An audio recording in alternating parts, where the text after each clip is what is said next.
Hey, everyone. I'm Becca. He's Matt, and this is Becca's Book Club Adventure. Hello, everyone. We did it. We finished House of Sky and Breath by Sarah J. Maas. Dang. The ending is elite. We're here to have a good time. We're here to escape reality. If you would like to escape reality with us, listeners, feel free to leave us a comment or a review. You could even email us at bookclubbybecca@gmail.com, or you could DM us on Instagram at Becca's Book Club Adventure.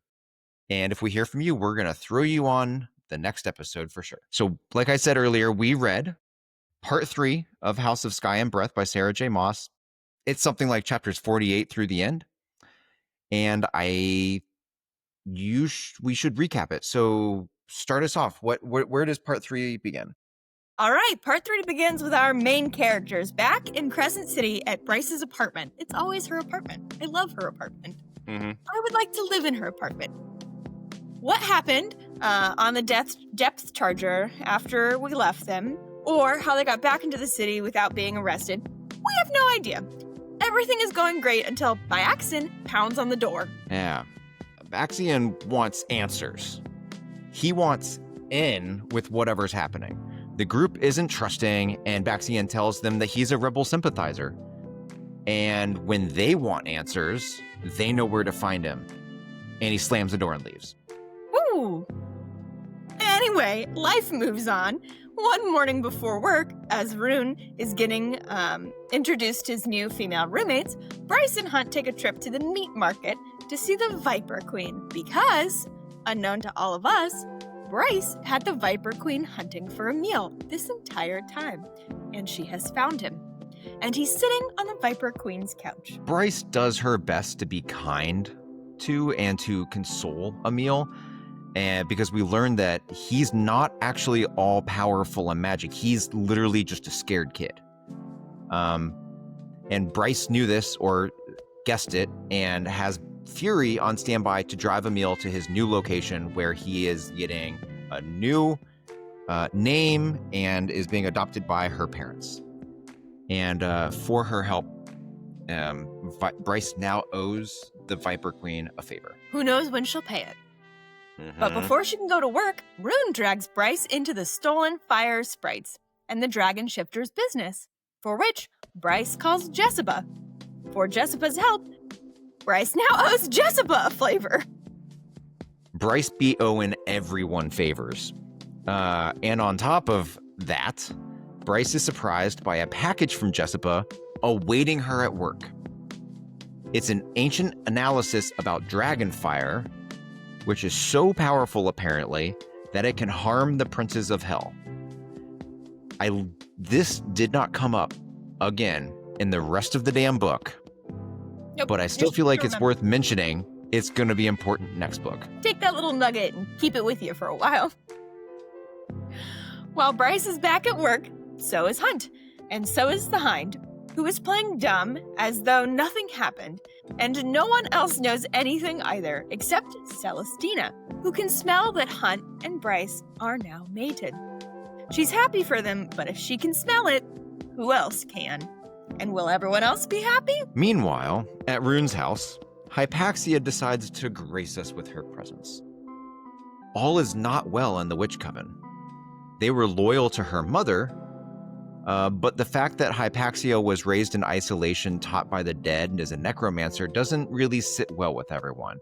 So they have they have conflicting views about the future. Long story short, Hypaxia fears that they will want to replace her with her half-sister, the Hind. So she's asking Rune to be her escort while she's in the city. Rune, of course, obliges and also offers Ethan and Adrian's help. Adrian is the dragon shifter, as extra protection. Ethan decides to help in exchange for Hypaxia contacting Connor, which she agrees to do at the autumnal equinox. Okay, hard right turn. Agent Daybright is back. She shows up on the mental bridge, as it were, to warn Rune that Ophion is pissed about essentially Hunt torching everything. And Ophion has authorized Pippa Spetsos, hate that last name, to retaliate. I can't pronounce it in my mind, and I can't pronounce it out of my mouth. That's a horrible last name. Nope, I never do. I just pip up, move on. Another hard right turn. The Autumn King confronts Bryce at work about 1, mating with Hunt when she's promised to Cormac. 2, using her princess title and his name when she needed influence. 3, the fact that he's now officially having her name changed from Quinolin to Dan. And 4, Danon. And 4, that he knows she is seeking what she is seeking because he is seeking for the same answer himself. The truth. Little T. Bryce, understandably upset, seeks out Hypaxia and strikes up a friendship and wants advice. The two commiserate about how not normal they are. They talk about Bryce's change in station and even discuss Hypaxia's past and the dead, those that taught her and her necromancer abilities. But their friendship date is rudely interrupted when a massive gray-scaled beast attacks from nowhere and rips out Ethan's throat. 2 Deathstalkers have come to Crescent City. Trapped between them, Bryce and Hypaxia, shooting her healing powders into Bryce's chest, gives her a jump start. Bryce then teleports to Ethan's side, uses his gun to dispatch the first demon, and then she uses her teleportation as a diversion on the second demon until Hypaxia can get a drop on it and dispatch it with her knife. Which is arguably much more badass than the teleporting and shooting a gun. In the aftermath, while Hypaxia is saving Ethan's life, Isaiah and Hunt arrive, late, by the way, total man move, and they escort everyone to safety at the Witch's Embassy, where they meet up with Rune and the Ox. Also late, man move. And we learn that Ariadne, the dragon shifter, is loose in the wind. She's gone. She flew the coop. She's a wuss. As Ethan heals, Therion gains a private moment with Hypaxia. Oh, Therion. At the embassy, under the pretext of one court checking in on another after an attack. But they need to keep it brief before anyone discovers them or thinks they're doing anything wrong. Are they in love? Are they an unknown alliance? Are they rebels together? Who knows where we'll go with this relationship? We will probably find out in book 3, because we sure as shit don't find out in the end of book 2. But back on that mental bridge, Rune meets with Agent Daybright again. Rune wants to know when they can meet, like in person, IRL. Long story short, the two will both be attending the Archangel Ball in Crescent City, get this, on the autumnal equinox. And they agree to meet there at midnight. What a Cinderella story. So now we have Hypaxia agreeing to a seance of sorts with the autumnal equinox and Rune finally meeting Agent Daybright at the same night. It's gonna be busy. It's gonna be real busy equinox, that's for sure. Anyway, between one page and the next, 2 weeks go by and the autumnal equinox is here. And everyone is at the red carpet party for the Archangels. And we finally learn that Bryce has a plan to deal with her meddlesome father. Bryce arrives at the party with Cormac as her escort and Hunt in tow. Before her father can introduce them, Bryce introduces herself and Hunt as mates, Princess and Prince, which Celestina and Ephraim acknowledge, as do the Astari, who make a surprise video appearance, which now means Bryce is Hunt's property and not her father's. Rune, meanwhile, spends a lovely evening escorting Hypaxia around the festivities. When Hypaxia chooses to finally meet her sister, the Hind, for the first time, Rune sees his chance and gives her some privacy so he can run off and meet Agent Daybright. After their meeting place, Rune runs into the Harpy. He decides to leave rather than get caught, but as he's leaving the meeting spot, he sees the Hind watching him and having followed him there. After the party, Rune meets Agent Daybright back on the mental bridge. She was there. She saw him, but she chose to stay away because of the female threats that were there. She knows who he is, knows his name, and it sounds oh so good coming out of her mouth. So Rune shares a passionate kiss with Agent Datebright. While Rune is disappointed, Hunt and Bryce are super aroused. They slip away from the party to find somewhere to go get busy, but instead of finding a secluded private place to romp, they barge into Celestina and Hypaxia romping. Therion has spent the entire party moping because he was ordered by the River Queen to be her daughter's escort to the party. And as the River Queen's daughter's curfew draws near, Therion vows to himself that he's not going to lead her on anymore. After the party, Hypaxia and Ethan head over to the Olive Grove to begin their seance with Connor. But instead of Connor, the Underking comes to say hi and traps them in the Olive Grove. So he can see what Hypaxia's ability can do while the hunting hounds of the House of Flame and Shadow start to hunt them. I don't know if that just means the Underking is like super good, or if Hypaxia is not all that she's cracked up to be. Anyhow, my notes say Hypaxia, but I'm pretty sure her name is Hypaxia, is able to weave their way out of the Underking's trap. And they head off to find Bryce because they have a message from the Underking. Asleep next to Hunt, Bryce is pulled into a dream with Apollyon, the Prince of the Pit, asking her for her help as he struggles against the Astari. The next day, Bryce is training her teleporting power along with Rune, Cormac, and Hunt when Ethan and Hypaxia show up with their message. How did it take them that long? Can anybody... Anyway, meet with the Underking right now, ASAP, or Connor and the rest of the pack of devils become second light like that. So, they leave the training facility and head off to the meeting place. As that is happening, Therion is keeping up the pretense of searching for a meal and heads to the meat market where he overhears something about a dragon. Is it Adrian? Which is definitely not how you say that, but it's close enough that I'm going to work with it. In any case, Therion wants to capture it and take it beneath to his queen, since he won't find a meal and doesn't want to marry her daughter. He gets inside and pays the Viper Queen a visit to see how he can negotiate. But the dragon is off limits. Instead, he turns the conversation to Pippa S. and Ophion. Therion wants intel about what the rebels are up to. The Viper Queen simply tells him that he should call his friends and he can find out for himself. So he does, and nobody answers. Not one. At the Temple of Erd, Bryce, Hunt, Hypaxia, and Rune meet with the Underking. He says, 1, that Hypaxia's escape was impressive and that the House of Flame and Shadow will gladly accept her. 2, that he discovered that the Reapers that attacked Bryce and Rune are from the Astari's eternal city.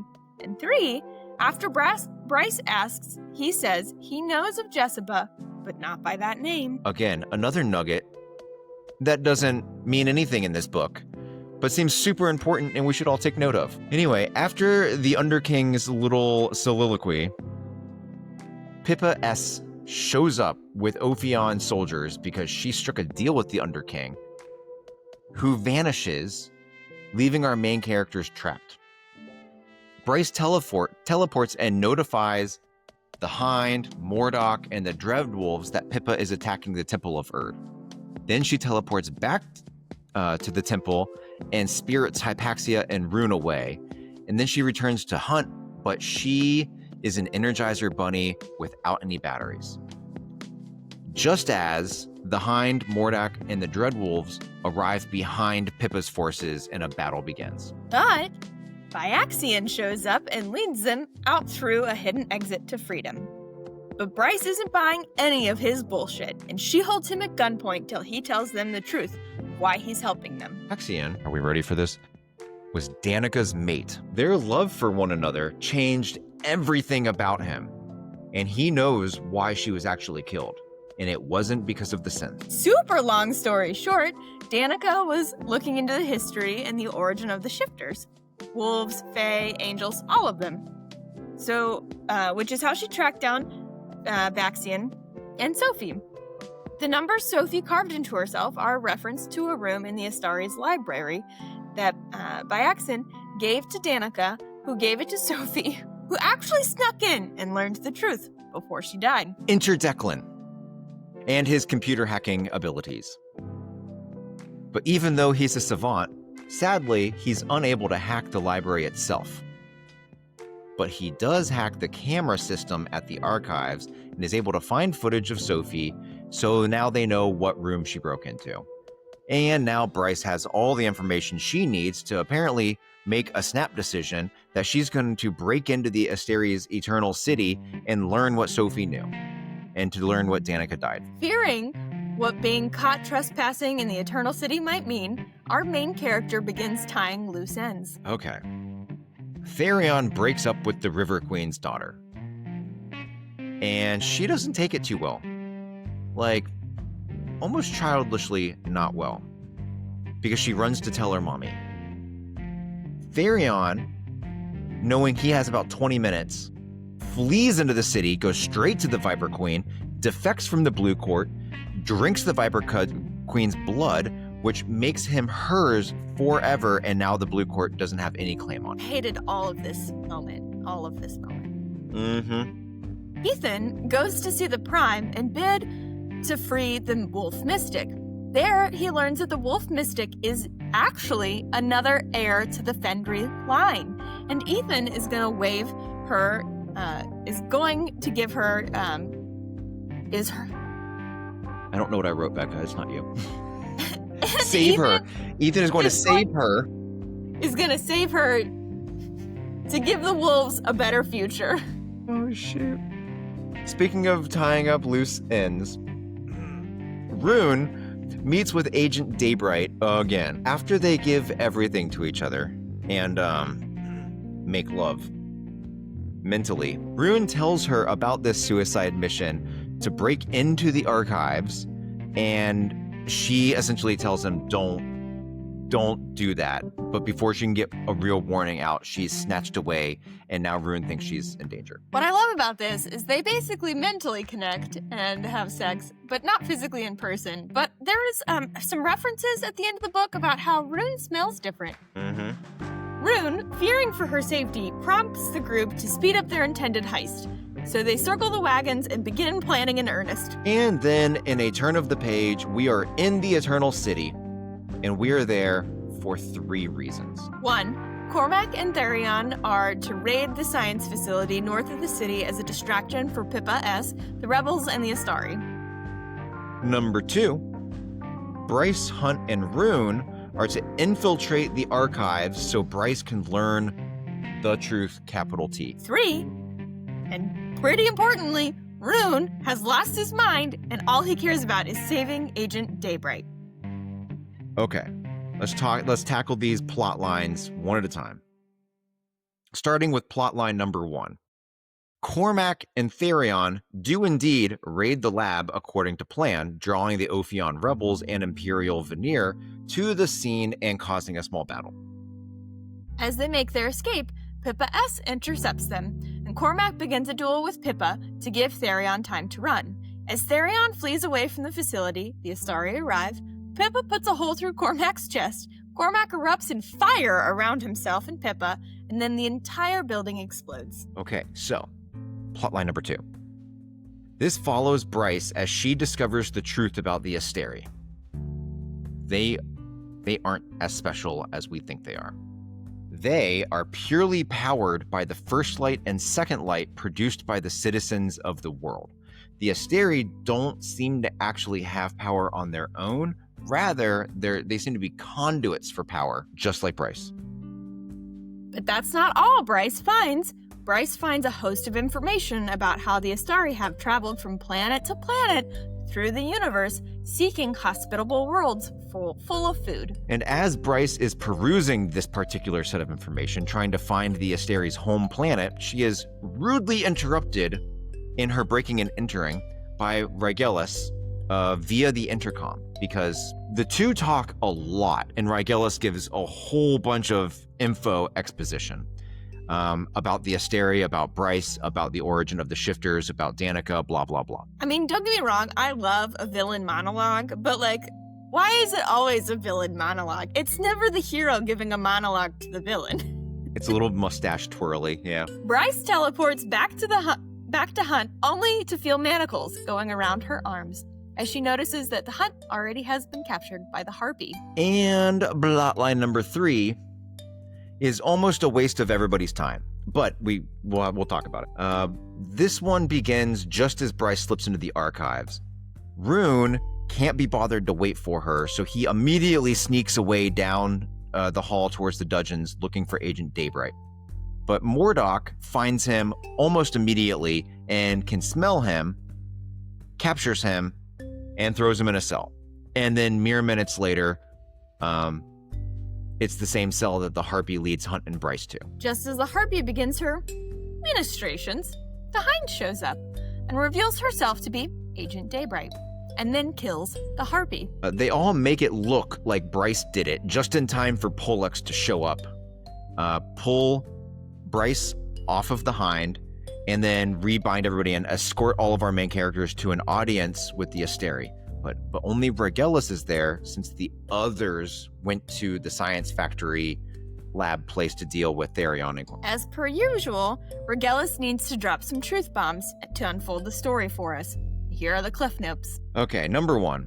Mordok had been using his Bloodhound gifts to track all of our main characters and their rebel movements through the city and report them directly to Vergellus for the entirety of the book, more or less.